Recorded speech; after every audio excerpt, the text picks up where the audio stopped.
కీర్తనలు 141వ అధ్యాయం. యెహోవా, నేను నీకు మొరపెట్టుచున్నాను, నా ఎద్దుకు త్వరపడి రమ్ము. నేను మొరపెట్టగా నా మాటకు చెవియొగ్గిమ్ము. నా ప్రార్థన ధూపం వలెను, నేను చేతులెత్తుట సాయంకాల నైవేద్యం వలెను నీ దృష్టికి అంగీకారములగునుగాక. యెహోవా, నా నోటికి కావలించుము, నా పెదవుల ద్వారమునకు కాపు పెట్టుము. పాపము చేయువారితో కూడా నేను దుర్నీతి కార్యములలో చొరబడకుండానట్లు నా మనసు దుష్కార్యమునకు తిరగనీయకము. వారి రుచిగల పదార్థములు నేను తినక ఎందునుగాక. నీతిమంతులు నన్ను కొట్టుట నాకు ఉపకారము, వారు నన్ను గద్దించుట నాకు తైలాభిషేకము. నేను అట్టి అభిషేకమును త్రోసివేయకుందునుగాక. వారి దుష్టక్రియలను చూచి నేను తప్పక ప్రార్థన చేయుచున్నాను. వారి న్యాయాధిపతులు కొండపేటు మీద నుండి పడద్రోయబడుదురు. కావున జనులు నా మాటలు మధురమైనవని వాటిని అంగీకరించుచున్నారు. ఒకడు భూమిని దున్నుచు దానిని పగలగొట్టునట్లు మా ఎముకలు పాతాళ ద్వారమున చెదరియున్నవి. యెహోవా నా ప్రభువా, నా కన్నులు నీ తట్టు చూచుచున్నవి. నీ శరణు జొచ్చున్నాను, నా ప్రాణము ధారపోయకము. నా నిమిత్తము వారు ఒడ్డిన వల నుండి, పాపము చేయువారు ఉచ్చుల నుండి నన్ను తప్పించి కాపాడము. నేను తప్పించుకొని పోవుచుండగా భక్తిహీనులు తమ వలలలో చిక్కుకుందురుగాక. కీర్తన 140, 141, 142 ఈ మూడు కీర్తనలు కూడా ఒకే బాణిలోను తర్వాత ఒకదానికొకటి అనుసంధానం చేస్తూ దావీదు రచించినటువంటి కీర్తనలు. 140వ కీర్తనలో మనం కొన్ని విషయాలను పరిశీలించినప్పుడు, తనను బాధించువారు, తనకు వ్యతిరేకంగా లేచి తన ప్రాణమును తీయచూచు వారి యొక్క వారిని గురించి ఈ కీర్తనలో 140వ కీర్తనలో వర్ణిస్తూ దేవుడు తనని కాపాడమని చేసినటువంటి ప్రార్థన మనం గమనించగలుగుతాం. 141వ కీర్తనలో వారు దుష్కార్యం చేయువారు, బలాత్కారం చేయువారు, పాపం చేయువారు, అటువంటి వారు తనని హింసించుతున్నప్పుడు, బాధపరుచుతున్నప్పుడు తను మనసులో జరుగుతున్నటువంటి ఈ ప్రార్థన ఏదైతే దేవుని వైపుగా తిప్పబడి ఉన్నదో దానిని 141వ కీర్తనలో అతడు వర్ణిస్తున్నాడు. కనుక తాను శత్రువుల చేత ఇబ్బందికరమైనటువంటి పరిస్థితులలో తరమబడుతున్నటువంటి సందర్భంలో తన హృదయంలో మెదులుతున్నటువంటి ఆలోచనలు, తలంపులు, ప్రార్థన ఏ విధంగా ఉన్నది అనేటువంటిది ఈ కీర్తన 141వ అధ్యాయంలో చెప్పబడింది. 140వ అధ్యాయంలో 3వ వచనంలో, పాము నాలుగు వలె వారు తమ నాలుకలు వాడి చేదురు, వారి పెదవుల క్రింద సర్ప విషమున్నది.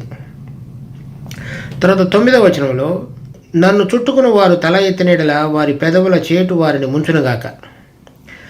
కనుక ఈ పెదవులతోటి తనను బాధించువారు పలికినటువంటి మాటలు, తర్వాత వారు ఏ విధంగా సర్ప విశ్వాన్ని పెదవుల క్రింద ఉంచుకొని దావీదు పక్షంగా వ్యవహరించారో అవి దానితోటి పోల్చుకున్నప్పుడు తన జీవితంలో ఇక్కడ 141:3 చెప్తున్నాడు, యెహోవా, నా నోటికి కావలించుము, నా పెదవుల ద్వారమునకు కాపు పెట్టుము. వారు ఆ విధంగా అతనిని నిత్యము యుద్ధమునకు రేపచూచి తన ద్వారా చేయకూడనటువంటి పనులు, పలకకూడనటువంటి మాటలు పలికించే అవకాశం ఉన్నటువంటి సందర్భంలో తన హృదయాన్ని నిబ్బరపరుచుకొని తన కన్నులు దేవుని వైపు ఎత్తి తన నమ్మకాన్ని దేవుని వైపు చూపించుతూ ప్రార్థనలో దేవుని దగ్గరికి వచ్చినటువంటి సందర్భంలో రచించబడినటువంటి కీర్తన. తర్వాత ఇక్కడ 4వ వచనంలో చూసినప్పుడు 141:4, నేను దుర్నీతి కార్యములలో చొరబడకుండానట్లు.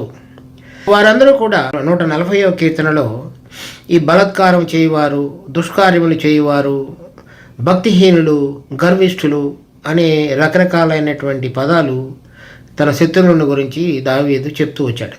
వారు చేసేటువంటి దుష్కార్యములు, దుర్నీతి కార్యములు అవి అటువంటివి చేయకుండా ఉండగలిగినట్లుగా నా మనసును తిరగనీయవద్దు అని చెప్తున్నాడు. అంటే మనసులో ఆలోచించి నా చేతుల ద్వారా పని చేయకుండా ఉండే విధంగా అతడు తాను నిబ్బరపరుచుకొని దేవుని దగ్గర నుంచి సరైన విధంగా ప్రవర్తించగలగటానికి కావలసిన కృపను, శక్తిని రెండింటినీ కూడా కోరుకుంటూ ఈ రచించబడినటువంటి కీర్తన ఇది. 141 మొదటి నుంచి కనుక మనం చూసినట్లయితే, యెహోవా, నేను నీకు మొరపెట్టుచున్నాను, నా యొద్దకు త్వరపడి రమ్ము. కనుక శత్రువు చేత తరమబడుతున్నప్పుడు, బాధపరచబడుతున్నప్పుడు, శ్రమ లేకుండా వెళుతున్నటువంటి పక్షంలో, ముఖ్యంగా మొదటి సమయంలో 24వ అధ్యాయంలో కానీ, తర్వాత రకరకాలైన సందర్భాలలో అబ్షాలోము చేత తరమబడి అరణ్యంలో గుండా వెళుతున్నప్పుడు, మహానయం ప్రాంతంలో వెళుతున్నప్పుడు కానీ, దావీదు అనేక మంది చేత దూషించబడుతూ వారు పలికినటువంటి మాటల ద్వారా అతను ఎంతగానో బాధపరచబడినప్పుడు రాయబడినటువంటి కీర్తనగా దీని వలన గుర్తించవచ్చు.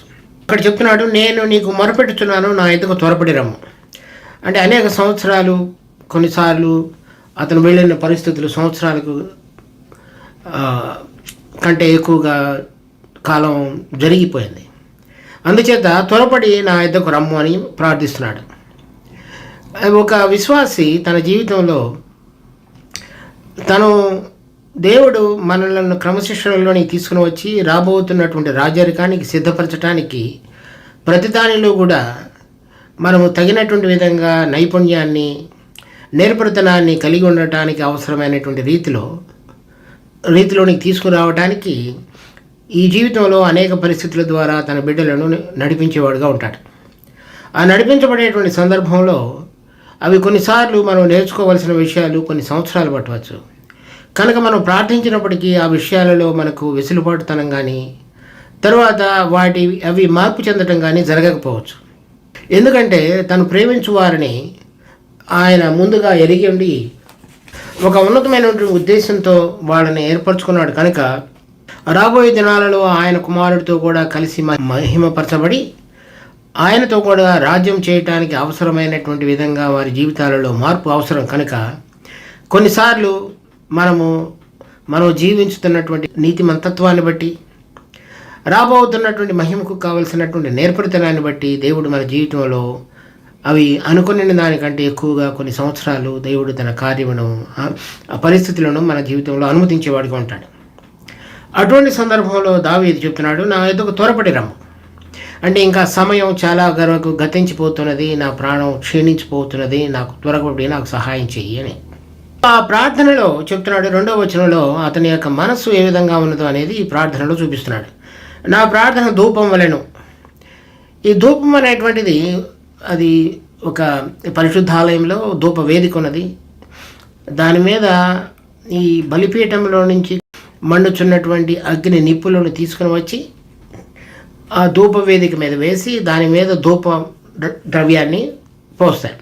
వేసినప్పుడు దానిలో నుంచి వచ్చేటువంటి పొగ, అది ధూపం. ఆ ధూపం అనేటువంటిది ఆ ధూపం మీద వేయటానికి చేయవలసినటువంటి సుగంధ ద్రవ్యాల యొక్క మేళిక ఏదైతే ఉన్నదో అది మొత్తం అంతా కూడా చక్కగా ముక్కలుగా ముందు విరగగొట్టి తర్వాత నూర్చబడుతుంది.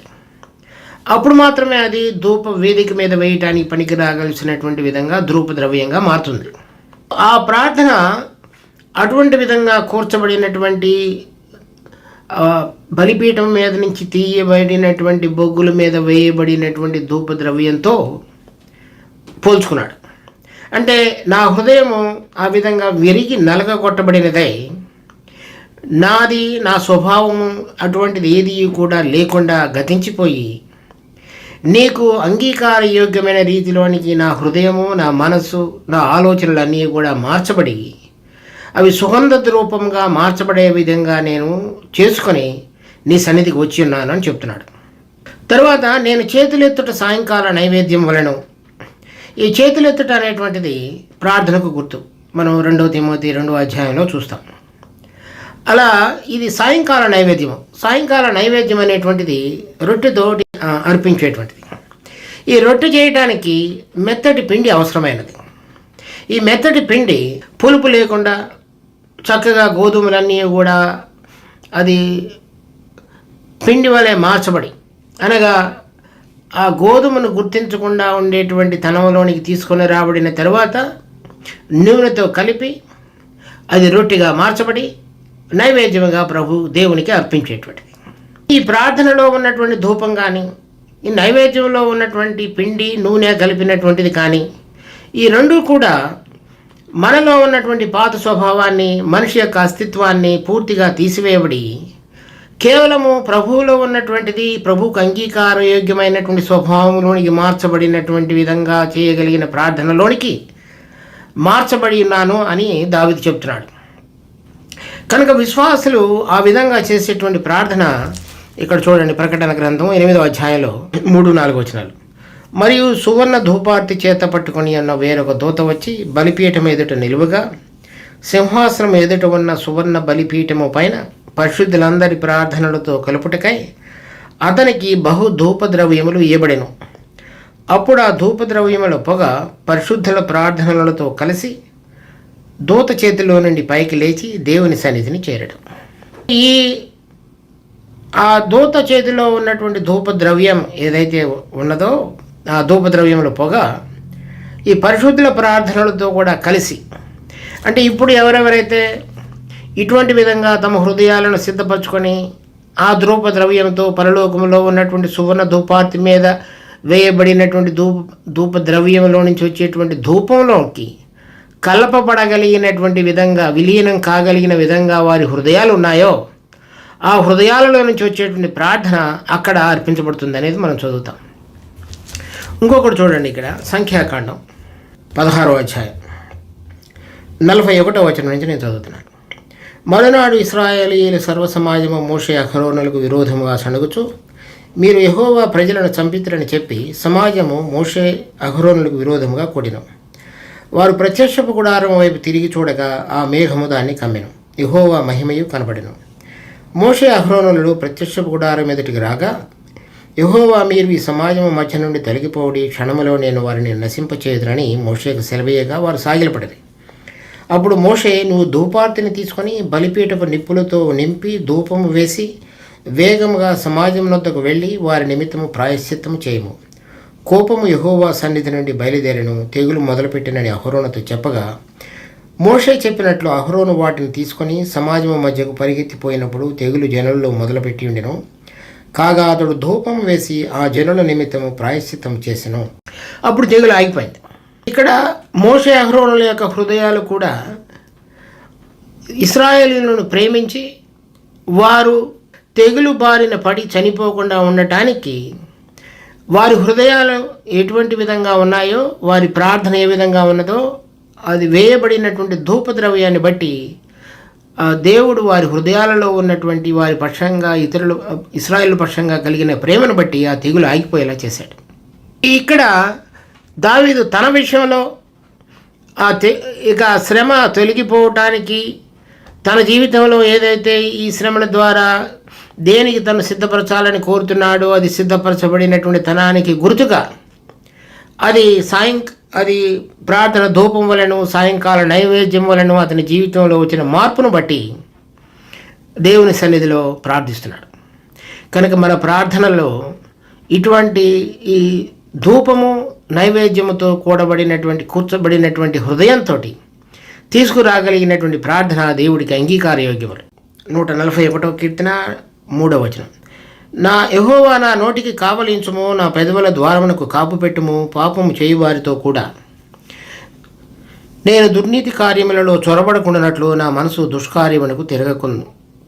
141వ కీర్తన మనం 3వ వచనంలోనూ 9వ వచనంలోనూ చూసినట్లుగా వాళ్ళు పెదవులతోటి ఇతనిని రెచ్చగొట్టినప్పుడు అటువంటి పాపాన్ని దావీదు తను చేయకుండా ఉండటానికి దేవుని దగ్గర ప్రార్థిస్తున్నాడు.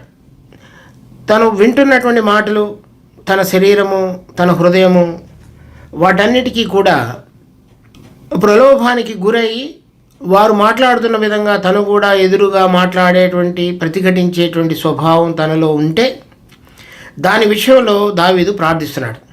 నా పెదవుల ద్వారమునకు కాపు పెట్టము అనగా, మనం చేసేటువంటి ప్రార్థన దేవుని సన్నిధికి తీసుకొచ్చినప్పుడు మన నాలుక ద్వారా దేవుని స్తుతించి ప్రార్థించడం మాత్రమే కాకుండా అదే నాలుక ద్వారా వేరే వారిని శపించి వారు చెప్పిన దానికి వేరుగా మనం ప్రతీకార్యాన్ని ప్రతిఘటించుటూ దుష్కార్యము, బలవంతపు మాటలు లేక బలత్కారాన్ని ప్రకటిస్తున్నటువంటి మాటలు కనుక మన పెదవుల నుంచి వచ్చినట్లయితే అది మనలో మార్పు చెందినటువంటి స్వభావానికి గుర్తు కాదు. ఆ ప్రార్థనలు ధూప నైవేద్యం వలె, తర్వాత సాయంకాల నైవేద్యం వలె ఉండలేవు. కనుక దాని విషయాన్ని కూడా గుర్తెరిగిన వాడై తన బలహీనత విషయంలో ఏ విధంగా జయం పొందాలో దానిని కూడా దేవుడి దగ్గరికి తీసుకుని వస్తున్నాడు. తరువాత నేను పాపం చేయువారితో కూడా నేను దుర్నీతి కార్యములలో చొరబడకుండానట్లు నా మనసు దుష్కార్యమునకు తిరగనీయకము. వారి రుచిగల పదార్థములు నేను తినకయుందును గాక. వారి రుచిగల పదార్థములు అంటే ఏవైతే నాకు వారు ఒక వల వేసి నన్ను ప్రలోభపరుచుకొని నా కంటికి రమ్యమైనదిగాను, నోటికి రుచికరంగాను, నా చెవులకు ఇంపుగాను, నా యొక్క మనసుకు ఆహ్లాదకరంగాను ఉండేటువంటి విషయాలు గనక నాకు అర్పింపాలని చూచినప్పుడు నేను వాటిని తినకుందును గాక. కనుక ఈ లోకంలో జీవించేటువంటి విశ్వాసులమైన మన అందరం కూడా మన కళ్ళు, చెవులు, ముక్కు, నోరు, చేతులు వీటన్నిటి యొక్క స్పర్శ, వినుట, చూచుట వీటన్నిటి ద్వారా అనేక సార్లు ఈ శరీరం యొక్క ఇష్టమునకు లోబడి మనం ప్రవర్తించగలిగే అవకాశాలు ఉన్నాయి. అవి నేను తినక ఉందును గాక అని చెప్తున్నాడు. చూడండి, 1 యోహాను 2వ అధ్యాయం 14వ వచనం నుంచి. చిన్నపిల్లలారా, మీరు తండ్రిని ఎరిగి ఉన్నారు కనుక మీకు వ్రాయుచున్నాను. తండ్రులారా, మీరు ఆది నుండి ఉన్నవానిని ఎరిగి ఉన్నారు కనుక మీకు వ్రాయుచున్నాను. యవనస్తులారా, మీరు బలవంతులు, దేవుని వాక్యమును మీ యందు నిలుచుచున్నది, మీరు దుష్టుని జయించున్నారు కనుక మీకు వ్రాయుచున్నాను. ఈ లోకములో ఉన్న వాటినైనను ప్రేమింపకుడే. ఎవడైనను లోకమును ప్రేమించిన ఎడల తండ్రి ప్రేమ వానిలో ఉండదు. లోకములో ఉన్నదంతయు అనగా శరీరాశియు, నేత్రాశియు, జీవపడంబమును తండ్రి వలన పుట్టినవి కావు. అవి లోక సంబంధమైనవే. లోకమును దాని ఆశయు గతించిపోతున్నవి, కానీ దేవుని చిత్తమును జరిగించువాడు నిరంతరము నిలుచు. కనుక ఈ రుచిగల పదార్థములు అవి మన కంటికి ఆహ్లాదకరంగాను, నోటికి రుచికరంగాను, మన స్పర్శకు మెత్తగాను కనిపించేటువంటి విషయాలు. వాటన్నిటి విషయంలో నేను తినకుందును కాక అని చెప్తున్నాడు. అవి వాటి ద్వారా నన్ను ప్రలోభపరిచి నేను మాటలాడకూడనటువంటి మాటలు, చేయకూడనటువంటి కార్యములు, అవినీతి కార్యములలో పాలు పొందేలాగున నా హృదయాన్ని వారు ప్రలోభ పెట్టడానికి చూస్తున్నటువంటి సందర్భంలో నా హృదయము వాటి వైపు మొక్కకుండా ఉండటానికి నాకు కృపను, కనికరాన్ని చూపించు అని దావీదు యొక్క ప్రార్థన అయినది. 5వ వచనం. నీతిమంతులు నన్ను కొట్టుట నాకు ఉపకారము, వారు నన్ను గద్దించుట నాకు తైలాభిషేకము. ఈ 140వ కీర్తనలో చదివినట్లు దుష్టులు, బలత్కారులు, భక్తిహీనులు వారు నన్ను కొట్టి, నన్ను హింసించి, నన్ను బాధపరిచేవారుగా ఉన్నారు. అలా కాకుండా ఒకవేళ ఎవరైనా నీతిమంతులు కనుక నన్ను కొట్టినట్లయితే అది నాకు మంచిది. తర్వాత వారు కనుక నన్ను గద్దించున్నట్లయితే అది నాకు ఈ అభిషేకంతో సమానం. ఈ అభిషేకం అనేటువంటిది పరిశుద్ధాత్మ దేవుడు మన మీదకు వచ్చి నిలిచి ఉండటం అనే దానికి గుర్తు. లేక రాజుగా ప్రతిష్ఠించబడినప్పుడు పరిశుద్ధాత్మ నూనెతోటి వారి తలను అంటుతున్న దానికి గుర్తు. లేక దేవుని యొక్క నోటి బూరగా ఉండటానికి, ప్రవక్తగా అభిషేకించబడటానికి గుర్తు. ఎవరైనా నన్ను నీతిమంతులు కనుక గద్దించినట్లయితే, కొట్టినట్లయితే నేను అది నాకు అభిషేక తైలంతో సమానంగా నేను గుర్తిస్తాను. అంటే అది నాకు మేలుకరంగా మార్చబడుతుంది. రాజరికానికి నన్ను సిద్ధపరుస్తుంది, లేక దేవుని యొక్క నోటి బోరగా ఉండటానికి సిద్ధపరుస్తుంది, లేక నేను దేవుడి యొక్క యాజకుడిగా ఉండటానికి పనికొస్తుంది. ఇది ఎవరైతే నన్ను హింసిస్తున్నారో వారందరూ కూడా దుర్నీతి కార్యములలో కార్యములు జరిగించుతూ భక్తిహీనులుగా ఉన్నవారు. ఒకవేళ నీతిమంతులు కనుక నన్ను ఈ విధంగా చేసినట్లయితే నేను దానిని చక్కగా తీసుకోగలుగుతాను. అది నన్ను నాకు హింస కలిగినట్లుగా నేను అనుకోనను, లేక నాకు బాధ కలిగిందని కూడా బాధపడను. ఇప్పుడు అటువంటిది కాదు. కనుక నా హృదయం ఎవరు నన్ను హింసించేవారుగా ఉన్నారు, ఎవరు నన్ను గద్దించేవారుగా ఉన్నారు అనేటువంటి విచక్షణ కలిగిన వాడనుగా నేను ఉన్నాను అని చెప్తున్నాడు. కానీ మన విశ్వాస జీవితంలో చాలాసార్లు నీతిమంతులు గద్దించినప్పుడు, తర్వాత వారు మనల్ని ఏదైనా సూచన ఇచ్చి సరైన విధంగా నడుచుకోమని చెప్పినప్పుడు మన హృదయాలు ప్రతిఘటించేవిగా ఉంటాయి. దావీదు ఎవరు భక్తిహీనులో, ఎవరు నీతిమంతులో, భక్తిహీనులు ఏ మనసుతోటి తనని హింసించాలని చూస్తున్నారో, నీతిమంతులు ఏ ఉద్దేశంతో తనని గద్దించాలని చూస్తున్నారో, ఆ రెండింటి యొక్క విచక్షణ కలిగినటువంటి వాడుగా ఉన్నాడు. అది మన విశ్వాస జీవితంలో మనందరికీ కూడా ఎంతో మేలైనటువంటిది. ఎవరైనా మనకు గద్దించినప్పుడు, లేక మనను సరిచేయడానికి ప్రయత్నం చేసినప్పుడు మనము వారు ఎటువంటి విధంగా వారి జీవితాలు ఉన్నాయి, వారు ఎటువంటి ఉద్దేశంతో నాతో ఈ విధంగా మాట్లాడుతున్నారు, అది నాకు మేలుకరంగాను రాజరికానికి ప్రవక్తగా ఉండటానికి యాజకుడిగా ఉండటానికి నన్ను సిద్ధపరిచేదిగా ఉన్నదా, రాబోయే తరంలో ప్రభుతో కూడా కలిసి నేను మహిమలో ఉండటానికి నన్ను పనికొచ్చేటువంటి విధంగా వారు నాకు చెప్పినటువంటి సూచనలు గద్దింపు ఉన్నాయా అనేటువంటి విచక్షణలోనికి మనం రాగలిగినట్లయితే అది మన అందరికీ ఎంతో మేలుకరం. అటువంటి మనసు నీతిమంతుల విషయంలో చూపిస్తూ 5వ వచనం ఆఖరిలో చెప్తున్నాడు, వారి దుష్టక్రియలను చూచి నేను తప్పక ప్రార్థన చేయుచున్నాను. మరలా ఆ పాత వాళ్ళని గురించి చెప్తున్నాడు. అంటే భక్తిహీనులు, బలవంతులు, దుష్కార్యములు చేయువారు, వారిని గురించి నేను ప్రార్థన చేయుచున్నాను.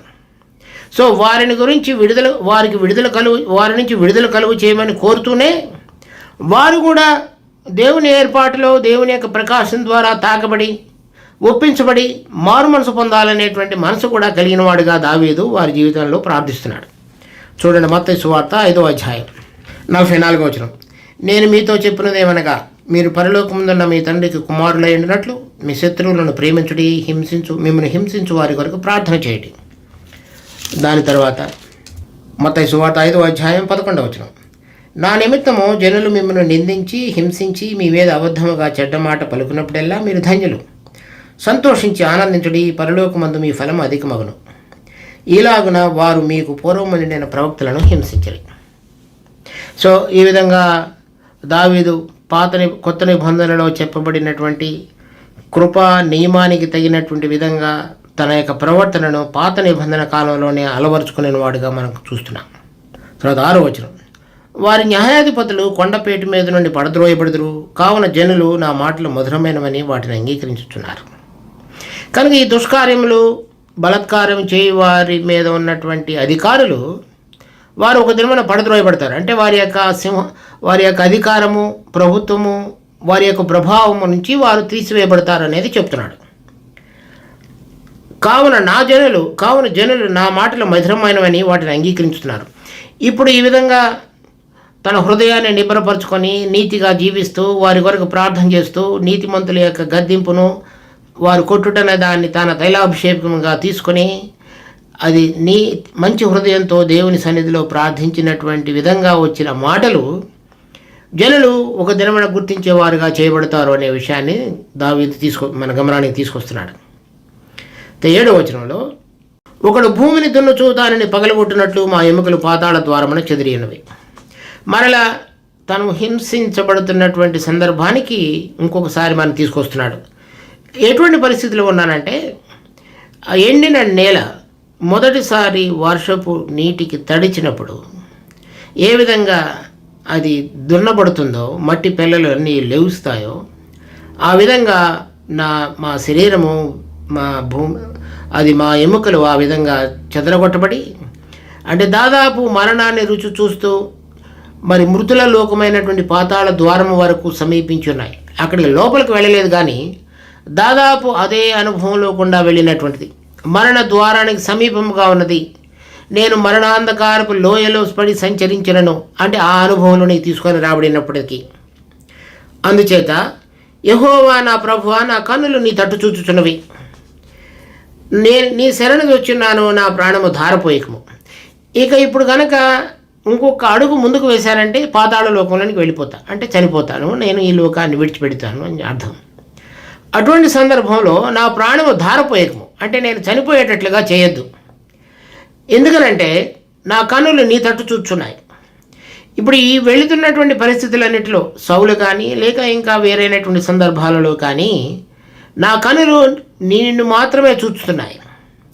ఎందుకంటే మన విశ్వాసమునకు కర్త దానిని కొనసాగించువాడని యేసు వైపు చూచుచు, తర్వాత అదృశ్యుడైనటువంటి దేవుడిని దృశ్యుడైనట్లుగా చూడగలగటం అనేటువంటిదే విశ్వాసానికి గుర్తు. విశ్వాసం అనేటువంటిది అదృశ్యమైనవి ఉన్నవన్నట్టుకు రుజువు. దేవుడు అతనికి దృశ్యుడైనట్లుగా దావీదు చూచటలేదు, కానీ అదృశ్యుడైనటువంటి దేవుడిని దృశ్యుడైనట్లుగా చూచి నా కన్నులు నీ తట్టు చూస్తున్నాను అని చెప్తున్నాడు. తర్వాత నీ శరణు వచ్చున్నాను, నా ప్రాణము ధారపోయకము. నీ శరణు వచ్చున్నానంటే ఇక్కడ అర్థం ఇంగ్లీష్లో అయితే ఐ ట్రస్ట్ అని రాయబడింది. విశ్వాసం అనేది దేవుడు మనకు అనుగ్రహించబడినటువంటి వరం. ఈ ట్రస్ట్ అనేటువంటిది లేక మన నమ్మకం అనేటువంటిది మనలో పనిచేస్తున్నటువంటి విశ్వాస పరిమాణం మేరకు మనము ఆయన మీద, అంటే దేవుడు ఏ కార్యమునైతే చేయగలడో దానిని మనం చూడగలిగే ఆత్మ సంబంధమైన కన్నులతో ఆయన ప్రభావమునందు విశ్వసించడం అనేటువంటిదే నమ్మకం. నేను అటువంటి నమ్మకంతో నేను నీ దగ్గరకు వచ్చిన్నాను కనుక నా ప్రాణమును తీయకుండా కాపాడు.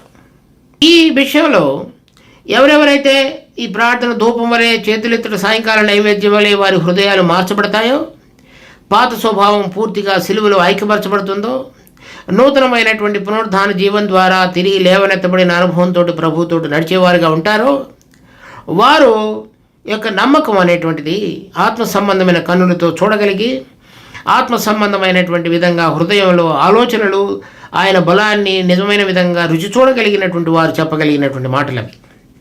నా నిమిత్తము వారు ఒడ్డిన వల నుండి, పాపము చేయి వారి ఉచ్చుల నుండి నన్ను తప్పించి కాపాడుము. ఇక్కడ 140 అధ్యాయం 5వ వచనంలో చూడండి.